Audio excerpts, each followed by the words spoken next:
Hello दोस्तों। तो कैसे हैं आप लोग? मैं उम्मीद करता हूं कि आप लोग ठीक होंगे और अपना स्टडी कंटिन्यू रखे होंगे। पिछले बहुत दिन से कोई वीडियो नहीं आ पा रहा था। थोड़ा मैं बिजी चल रहा था।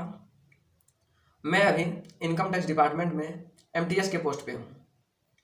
आज के इस वीडियो में मैं बात करने वाला हूँ कि एनटीपीसी में डॉक्यूमेंट्स वेरिफिकेशन कैसे होता है, क्या प्रोसेस है।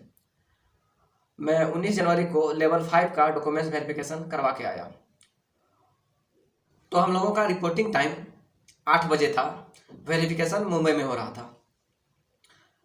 एक दिन में लगभग 90 कैंडिडेट को बुलाया गया और 8 बजने के बाद सबको वो अपना एक लिस्ट लाया जिसमें नाम से बुला रहा था और एक हॉल में बैठने के लिए कह रहा था। हॉल में जाने के बाद लगभग 10-15 मिनट के बाद वो एक पेज दिया जिसमें हम लोगों को लिखना था कि CBT 1, CBT 2 और टाइपिंग। इसमें जो स्क्रीन पे आता है सेल्फ डिक्लेरेशन वो लिखना था। वो एक पेज में लिखा हुआ था और जो एक फॉर्म दिया था उसमें हम लोगों को लिखना था ये चीज़। वो कंप्लीट होने के बाद लगभग 1 घंटे बाद अटेंडेंस के लिए बुलाया गया, जिसमें ऑफलाइन भी अटेंडेंस था और एक बायोमेट्रिक था, दोनों।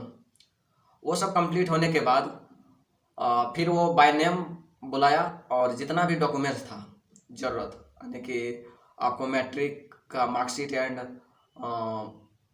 ओरिजिनल सर्टिफिकेट, इंटर का marksheet, original certificate and graduation का ओरिजिनल सर्टिफिकेट, और आप जितना भी मार्कशीट है, यदि सेमेस्टर वाइज है तो टोटल सेमेस्टर का, और नहीं तो एनुअल है तो पार्ट 1, पार्ट 2 एंड पार्ट 3 का, ये मांग रहा था। और यदि आप रिजर्वेशन लिए हुए हैं, जैसे OBC है, EWS है, ST SC है, तो वो भी सर्टिफिकेट प्रोड्यूस करना था। और यदि कोई फॉर्म फिलअप से पहले जॉब में है तो उसका NOC भी मांग रहा था। मैं जॉब में आया यही दिसंबर में, तो हम लोगों को NOC नहीं मांगा। वहाँ मैंने पूछा भी कि सर NOC का ज़रूरत पड़ेगा क्या? तो वो बोले कि आप लोगों को NOC का ज़रूरत अभी नहीं पड़ेगा, बस जब ज्वाइन करोगे तो उस समय रिलीविंग लेटर होना चाहिए कि आप जो डिपार्टमेंट में हैं वहाँ आपको रिलीज कर रहा है, वो लेटर चाहिए। यदि कोई डॉक्यूमेंट्स में कमी है, जो आप फॉर्म फिलअप करते समय डॉक्यूमेंट्स वहाँ बताया था, उसमें यदि कोई कमी है, जैसे मान ले आप OBC या फिर EWS से हो और आपका उस समय नहीं बन पाया, तो एक ब्लॉक डेट का टाइम दिया है कि आप उस समय अंडरटेकिंग वहाँ दे लेना है और आप ब्लॉक डेट में जमा कर देना है। चाहे ओरिजिनल सर्टिफिकेट ना हो और प्रोविजनल, वैसे आपके पास ओरिजिनल सर्टिफिकेट ग्रेजुएशन का लेके जाना है, और यदि नहीं हो उस समय प्रोविजनल ही हो तो आपको फिर से वही अंडरटेकिंग लेके वो ब्लॉक डेट देगा। अब ब्लॉक डेट हम लोग का 27-28 फरवरी है, तो उस समय तक ओरिजिनल ले जाना है। तो आप लोग जहाँ तक हो सके ओरिजिनल डॉक्यूमेंट्स ही ले जाइए। प्रोविजनल यदि है और ओरिजिनल भी है तो आप ओरिजिनल ही ले जाइए, बेटर रहेगा। और जितना भी डॉक्यूमेंट्स है पहले बनवा लीजिए ताकि फिर से दोबारा ना जाना पड़े, और नहीं तो फिर आपको अंडरटेकिंग लेगा जो जो कम होगा और ब्लॉक डेट में फिर से जाना होगा। तो ये सब हुआ। उसके बाद अप्रॉक्स 12-12:30 बज गया। फिर लंच के लिए हम लोगों को लिए भेज दिया कि आप लोग लंच करके आओ, और तब तक कुछ कैंडिडेट का हुआ था वेरिफिकेशन। फिर लंच के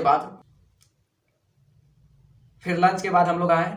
लंच से पहले हम लोगों को जब अटेंडेंस हो रहा था उस समय कहा गया था, एक साइट बताया जिसमें हम लोगों को अपना फ़ोटो, सिग्नेचर और 2 आइडेंटिफिकेशन मार्क्स अपलोड करना था। फ़ोटो और सिग्नेचर जो था वो 50 से 300 KB के बीच में अपलोड करना था। लंच होने के बाद फिर हम लोग आए तो 24 रुपीज़ का मेडिकल के लिए पर्ची कटवाना पड़ा, और फिर जो हम लोगों ने अपलोड किया उसको वेरीफाई कर रहा था मैं। उसके बाद वेरीफाई करने के बाद हम लोगों के हाथ में एक पट्टी टाइप का बांध दिया जिसमें RRB मुंबई लिखा हुआ था, और फिर बताया गया कि वो पट्टी मेडिकल कंप्लीट होने के बाद डॉक्टर काट देंगे और उसको हटा देंगे। तब तक वो पट्टी को सुरक्षित रखना था, ख़राब नहीं होने देना था। वो सब कंप्लीट होने के बाद फिर से वेट करने के लिए कहा गया। अप्रॉक्स मेरा जो वेरिफिकेशन हुआ फाइनल, वो 4 बज गया था इवनिंग में। 4 बजे जो सेक्रेटरी मेंबर थे उनके कैबिन में गया, तो उसके साथ एक और कोई बंदा बैठा हुआ था। वो हमारा टोटल ओरिजिनल सर्टिफिकेट था, वो मांगा कि जो आपने वहाँ दिया है वो सर्टिफिकेट टोटल लाओ। तो मैं उसको दिया, और जो सेक्रेटरी थे अब्दुल रशीद करके वो थे, वो वेरीफाई कर रहे थे। उधर से वो ओरिजिनल देख रहे थे और इसको नंबर बता रहे थे और ये वेरीफाई कर रहे थे। वो सब कंप्लीट होने के बाद फिर हम लोगों को एक साथ लगभग 6 बजे के आसपास जितने भी 90 कैंडिडेट थे एक साथ बाहर निकाला गया। उससे पहले किसी को जाना नहीं है, चाहे पहले वेरिफिकेशन हो या फिर बाद में हो, सबका कंप्लीट हुआ। उसके बाद बोला कि हाँ अब आप लोग जाओ मेडिकल के लिए। तो वहाँ जो वेरिफिकेशन के टाइम में कोऑपरेटिव उतना तो मुझे नहीं लगा, लेकिन हाँ जो सेक्रेटरी मेंबर थे वो बहुत ज़्यादा मतलब समझते थे वो चीज़, वो कोऑपरेटिव लगे। बाकी अदर मेंबर ठीक है, मतलब एवरेज बोल सकते हैं वैसे था। फिर 6 बजे के बाद हम लोग को 7-7 का ग्रुप करके अलग अलग जगह मेडिकल दिया गया। अब हम लोग मेडिकल में क्या प्रोसेस था, कैसे था, वो नेक्स्ट वीडियो में बात करेंगे। तो इस वीडियो में यहीं तक।